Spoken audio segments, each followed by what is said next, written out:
सबसे पहले हमने पढ़ा कि सर रजिस्ट्रेशन की नीड क्या है, इस चैप्टर को पढ़ने की नीड क्या है। तो सर हमने पढ़ा चार्ज ऑफ जीएसटी चैप्टर में हमने चार्जिंग सेक्शन पढ़ा था, जिसके अंदर बोला गया था कि भैया टैक्सेबल पर्सन ही टैक्स कलेक्ट करेगा और पे करेगा। टैक्सेबल पर्सन कौन होता है, जो कि या तो रजिस्टर्ड है जीएसटी में या फिर लायबिलिटी रजिस्टर्ड है। तो ऐसे केस में हमने पढ़ा भाई अब पता लगाना है कौन है लायबल टू रजिस्टर, तो उसके लिए सेक्शन 22, 23 और 24 को पढ़ना पड़ेगा। सेक्शन 22 ने बोला भैया every supplier liable to registration है अगर उसका टर्नओवर एग्रीगेट टर्नओवर एक्सीड कर जाता है स्पेसिफाइड लिमिट से, और कहाँ से सर, जहाँ से वो टैक्सेबल सप्लाई करता है वहाँ से रजिस्ट्रेशन लेना पड़ेगा। अब एग्रीगेट टर्नओवर कैसे कैलकुलेट करेंगे सर, उसके लिए हम देखेंगे सर एक बंदे का ऑल इंडिया बेसिस पे पूरे इंडिया में उसने जहाँ से भी टर्नओवर किया है उसको टोटल कर लेंगे, और इसमें क्या चीजें आएंगी सर, सारी आउटवर्ड सप्लाई आएंगी, चाहे वो टैक्सेबल हो, चाहे वो एग्जेम्प्ट हो, चाहे वो डोमेस्टिक सप्लाई हो, चाहे वो एक्सपोर्ट हो, चाहे वो इंट्रा स्टेट सप्लाई हो, चाहे वो इंटर स्टेट सप्लाई हो। इसके अलावा सर टैक्सेस जो जीएसटी के अलावा जो भी टैक्सेस है ना, जैसे एक्साइज ड्यूटी, वैट, सीएसटी वगैरह, ये भी आपके टर्नओवर का पार्ट बनेंगे। अगर आपने कोई आउटवर्ड सप्लाई किया है अंडर आरसीएम, भले ही टैक्स सामने वाला पे कर रहा है लेकिन सप्लाई आपकी है, ये भी आपका एग्रीगेट टर्नओवर का पार्ट बनेगा। सप्लाईज बिटवीन डिस्टिंक्ट पर्सन भी आपका एग्रीगेट टर्नओवर का पार्ट बनेगा, लेकिन ध्यान रखना जो प्रिंसिपल प्लेस ऑफ बिजनेस और एडिशनल प्लेस ऑफ बिजनेस होता है वो सेम ही जीएसटी नंबर पे होता है, तो there are no two person no supplies, तो वो आपका इसमें भी नहीं आएगा एग्रीगेट टर्नओवर में। अगर मान लीजिए सप्लाई ऑफ गुड्स किया है on behalf of principal agent ने, और एजेंट ने अपना खुद का इनवॉइस इशू किया है, तो सर वो एजेंट के टर्नओवर में भी आ जाएगा। उसके बाद क्या क्या नहीं आएगा सर, अगर कोई इनवर्ट सप्लाई है तो वो नहीं आएगी, भले आरसीएम में टैक्सेबल हो। टैक्सेस जो जीएसटी के अंदर लग रहे हैं वो आपका एग्रीगेट टर्नओवर में नहीं आएगा।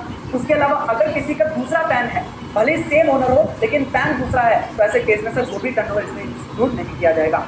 अगर हमने जॉब वर्कर के प्लेस से डायरेक्टली माल सेल कर दिया, तो सर भले ही जॉब वर्कर के प्लेस से सप्लाई किया है, माल किसका था, प्रिंसिपल का, तो टर्नओवर भी प्रिंसिपल का काउंट होगा। लेकिन जो जॉब वर्कर ने काम करने के लिए जॉब वर्क चार्जेस दिए हैं वो जॉब वर्कर के उसमें आ जाएंगे टर्नओवर, ठीक है।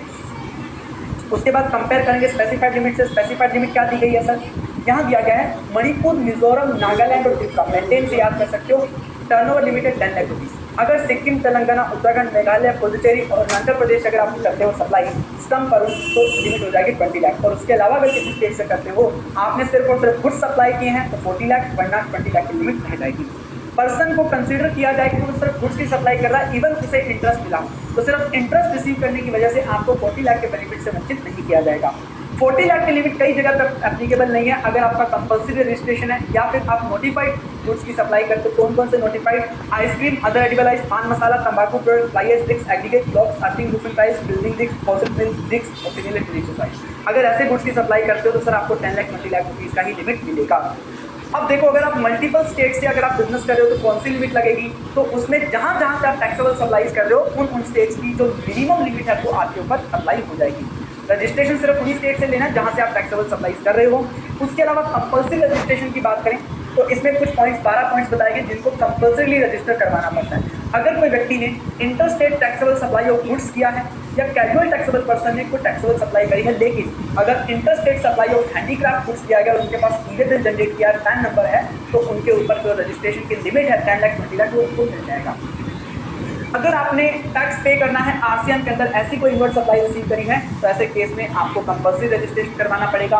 नॉन रेजिडेंट टैक्सेबल पर्सन अगर कोई टैक्सेबल सप्लाई करता है, कंपल्सरी रजिस्ट्रेशन। अगर टीडीएस काटने के लिए लायबल है, टीसीएस कलेक्ट करने के लिए लायबल है, 95 की सप्लाईज पे टैक्स पे करने के लिए लायबल है, तो रजिस्ट्रेशन लेना पड़ेगा।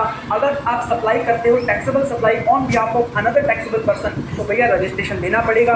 अगर कोई व्यक्ति सप्लाई करता है ईसीओ के सर्विसेज सप्लाई करता है तो 10 लाख 20 लाख का बेनिफिट मिल जाएगा टर्नओवर का। गुड्स सप्लाई करता है तो कंडीशन अगर पूरी करेगा तो बेनिफिट मिलेगा, अगर कंडीशन पूरी कर दिया तो कंपल्सरी रजिस्ट्रेशन लेना पड़ेगा। Input service distributor compulsory registration. Online information database access and retrieval services OIDR services अगर आउट ऑफ इंडिया से प्रोवाइड की जा रही है किसी अनरजिस्टर्ड पर्सन को, तो भैया उस सप्लायर को कंपल्सरी रजिस्ट्रेशन लेना पड़ेगा। ऑनलाइन मनी गेमिंग की अगर सर्विसेज प्रोवाइड की जा रही है आउट ऑफ इंडिया से इंडिया में, तो उसे सप्लायर को कंपल्सरी रजिस्ट्रेशन लेना पड़ेगा। सेक्शन 23 जो बोलता है कि कहाँ पे रजिस्ट्रेशन नहीं लेना, अगर आप सिर्फ और सिर्फ non taxable supply exempt supply कर रहे हो तो रजिस्ट्रेशन नहीं लेना। अगर आप फार्मर हो इंडिविजुअल या एचयूएफ, जितना आप कल्टीवेशन ऑफ लैंड से आप गुड्स सप्लाई करते हो आपको रजिस्ट्रेशन नहीं लेना। पर्सन अगर सप्लाई कर रहा है आरसीएम सप्लाई, जो कि आउटवर्ड सप्लाईज हैं, आरसीएम में टैक्सेबल है, सामने वाला टैक्स पे करेगा, तो मुझे रजिस्ट्रेशन लेने की जरूरत नहीं है। लेकिन हाँ, अगर मैं मेटल स्क्रैप का सप्लाई करता हूँ और मेरा रजिस्ट्रेशन का थ्रेशोल्ड क्रॉस हो गया है, तो सर मुझे क्या करना पड़ेगा, रजिस्ट्रेशन लेना पड़ेगा। उसके बाद अगर मैं इंटरस्टेट टैक्सेबल सप्लाई और सर्विसेज कर रहा हूँ, तो जब तक मेरा रजिस्ट्रेशन का लिमिट क्रॉस नहीं होता था तब तक मुझे रजिस्ट्रेशन नहीं करवाना। और कंडीशन क्या पूरी करनी पड़ेगी सर, अगर पीसीओ के थ्रू मैं गुड सप्लाई करता हूँ, लिमिट का बेनिफिट उठाने के लिए इंटरस्टेट सप्लाई नहीं करोगे, कोई मल्टीपल स्टेट से सप्लाई नहीं करोगे, पैन नंबर होना चाहिए, एनरोलमेंट नंबर लेना पड़ेगा, सप्लाई करने से पहले कुछ डिटेल्स हैं तो डिक्लेयर करनी पड़ेगी। उसके बाद तो स्पेशल पॉइंट्स हमने डिस्कस करें कि जीएसटी आइडेंटिफिकेशन नंबर मिलेगा 15 डिजिट का रजिस्ट्रेशन करवाने पे, जिसमें पहले 2 डिजिट आपके स्टेट कोड होंगे, 10 डिजिट बैंक नंबर होगा, 2 एंटिटी कोड और 1 टैक्स डिजिट होगा। बिना पैन के आपको जीएसटी नंबर नहीं मिलेगा, लेकिन जो एनआरटीपी है वो पासपोर्ट बेस्ड रजिस्ट्रेशन ले सकता है, और ऑनलाइन मनी गेमिंग वाला जो सप्लायर है या ऑर्डर सर्विस वाला प्रोवाइडर है वो सिंप्लीफाइड रजिस्ट्रेशन स्कीम के अंदर बिना पैन और स्टेट कोड के वो रजिस्ट्रेशन ले सकते हैं। कहाँ अप्लाई करना पड़ेगा, वहीं से अप्लाई करना जहाँ तक टैक्सेबल सप्लाई कर रहे हो, स्टेट वाइज लेना पड़ेगा, सेंट्रलाइज रजिस्ट्रेशन का कोई स्कीम नहीं है। सिंगल स्टेट में अगर मल्टीपल रजिस्ट्रेशन लेना चाहते हो तो ले सकते हो, नहीं भी लेना है तो भी चलेगा, एक सिंगल रजिस्ट्रेशन भी ले सकते हो। उसके अलावा अगर एसईजेड यूनिट या नॉन एसईजेड यूनिट में अगर आपका है तो सेपरेट रजिस्ट्रेशन ही लेना पड़ेगा। कब अप्लाई करना है, विदिन 30 डेज अप्लाई करना है बिकम लायबल टू रजिस्टर से, और ग्रेजुएट टैक्सेबल पर्सन और नॉन रेजिडेंट टैक्सेबल पर्सन को 5 दिन पहले तक अप्लाई करना पड़ेगा।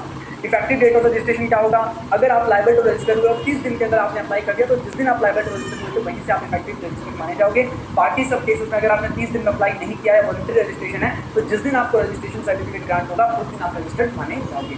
तो ये आपका जो है यहाँ तक का पोर्शन कंप्लीट होता है।